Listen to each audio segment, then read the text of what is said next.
Excellences, Mesdames et Messieurs, bienvenue à cette 9e édition de la conférence sur le risque Pays Côte d'Ivoire organisée par Bloomfield Intelligence.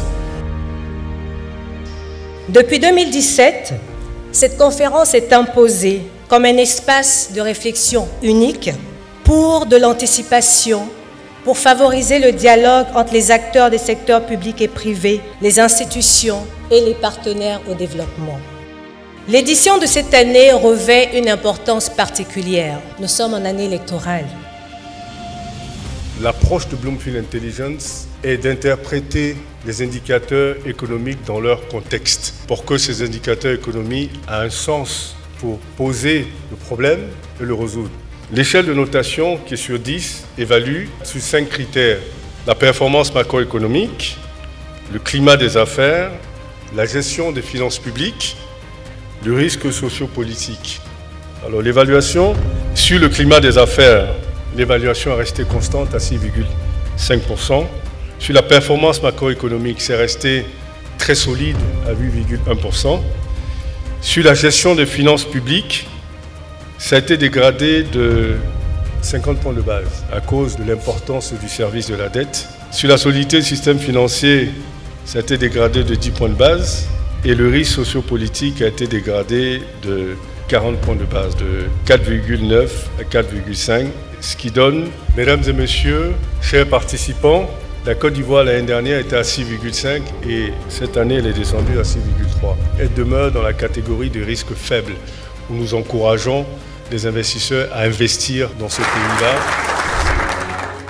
Le développement de champions nationaux n'est pas un luxe pour la Côte d'Ivoire. J'entends par champions nationaux une entreprise généralement de taille et d'influence avérée, qui est l'une des sociétés qui est les plus contributrices en termes d'emploi et qui a un rôle clé pour la résilience et la vitalité de notre économie. Plus on aura de champions nationaux, et puis plus cette culture-là sera instaurée, et plus vite on créera de l'emploi, parce qu'on doit réduire ce secteur informel pour aller vers le formel. L'ordre mondial que nous pensions établi est aujourd'hui profondément remis en cause et nous sommes entrés dans une période où la volatilité semble être devenue la norme. Dans un tel contexte, de quel levier disposent les pays, et notamment le nôtre, pour rester résilient, souverain et surtout compétitif? Le rôle de la haute autorité, c'est de faire en sorte que tous ceux qui occupent quelques responsabilités, que ce soit gestionnaires de programmes dans les ministères, ministres élus, puissent déclarer leur patrimoine. Plusieurs institutions ont été mises en place et l'ensemble de ces réformes ont permis à la Côte d'Ivoire d'améliorer son score. En 2013, nous étions 136e pays. Aujourd'hui, nous sommes 69e pays sur 180. C'est beaucoup d'efforts. Beaucoup reste encore à faire dans le cadre de la mise en œuvre de la stratégie nationale. Parler même du risque pays, c'est, je l'ai dit, faire preuve d'audace. Désormais, nous qui sommes revenus d'exil, avec ce que je constate, on ne doit pas trop parler des risques, puisque le pays va bien. En fait, oser parler des risques, c'est risqué. Et je me réjouis du fait que le gouvernement soit présent. Monsieur le ministre, est-ce que c'est l'aide de tous les dangers, monsieur le ministre? Tout va bien se passer. Avec les graves crises qu'on a connues par le passé, il est légitime que les populations expriment donc des inquiétudes. Je peux rassurer que nous avons aujourd'hui un pays solide, avec des institutions fortes. Cette dynamique devait se poursuivre. Je ne suis pas aussi optimiste que monsieur le ministre, mais je dis qu'il y a des variables sur lesquelles nous pouvons intervenir maintenant pour inverser la courbe et aller de façon très optimiste aux élections de 2025. Je souhaite qu'on parle aujourd'hui en toute franchise, sans langue de bois, que tous les acteurs politiques acceptent d'assumer pleinement leurs responsabilités, qui est celui donc d'aider à faire avancer ce pays. Tout ce que nous faisons là, en étant ici là, c'est contribuer au mieux-être de notre pays. Quel pays nous voulons bâtir? Une nation unie? Une terre d'espérance? Quand on a défini cet horizon, comment on fait pour y aller? Aujourd'hui, on est dans une politique d'endettement qui permet effectivement de pouvoir poursuivre tous les programmes de développement. Il faut à un moment donné qu'on soit capable de rembourser. C'est seulement par l'entrepreneuriat que nous pouvons aller de l'avant. Mais cela nécessite en fait Je suis d'accord avec vous. Beaucoup de mesures d'accompagnement de l'État. En termes de pouvoir d'achat, l'État a fait un effort, que ce soit dans le secteur de l'administration publique, du privé, dans le quotidien. Ça peut ne pas être senti tout le temps, mais l'effort est là. Le programme social du gouvernement est un programme qui va auprès des populations. C'est un programme de base au niveau des collectivités, des communes, dans les départements et les villages. Ce sont les femmes, les jeunes, les enfants. Parfois, pour lutter contre la pauvreté, ce n'est pas forcément de l'argent. Parfois, il faut instaurer un peu de justice sociale. La politique du gouvernement en matière de lutte contre la pauvreté sera plus efficace si vous associez les acteurs locaux. On irait plus loin.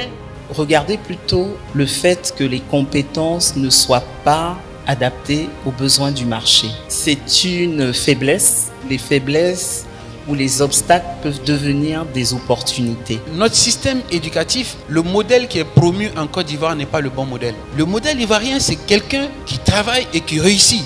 Il ne faut pas faire la promotion du ministre, il ne faut pas faire la promotion du DG, c'est pas en tout cas tous ceux qui dirigent ces sociétés d'État et trucs. Non, parce qu'on s'est dit, il faut qu'on se batte pour que quelqu'un de notre tribu soit là où on décide, pour que ma tribu, mon caste, mon ethnie se trouve parmi les favorisés de la société. Mais c'est le modèle qu'on a vendu. C'est normal que les débats soient cristallisés et qu'on ait l'impression que pour qu'on puisse réussir, il faut appartenir à une organisation politique.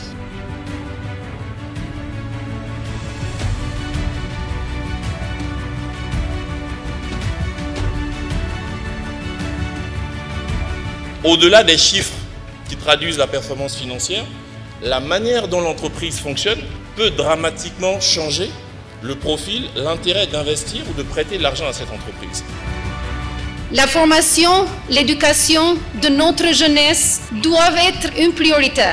Le premier levier d'une transition numérique réussie, c'est la volonté politique. Et nous l'avons, cette volonté politique-là. Vous savez ce qui va se passer dans 20 ans, dans 30 ans, et vous mettez en place des politiques, des stratégies. Aujourd'hui, on peut aller à fond dans le numérique sans qu'on ait peur de ce risque qui est le financement de la sécurité sociale. Le rôle du gouvernement quand on pense de la transformation digitale ou la numérisation, c'est d'encourager le secteur privé, d'encourager les jeunes et les pas trop jeunes aussi, que ça donne l'occasion pour chaque personne de participer. Ça donne une démocratie digitale en fait. Si les services numériques ne sont pas accessibles à tout le monde, on va accentuer cette fracture sociale. Ce n'est pas ce à quoi la numérisation doit servir. C'est vraiment d'avoir cette vision humaine et d'avoir cette vision plus égalitaire dans la société. Ce fut une journée extraordinaire et je vous donne rendez-vous pour la 10e édition l'année prochaine où évidemment l'élection sera passée. Donc on parlera de la nouvelle Côte d'Ivoire. Merci infiniment et bonne soirée.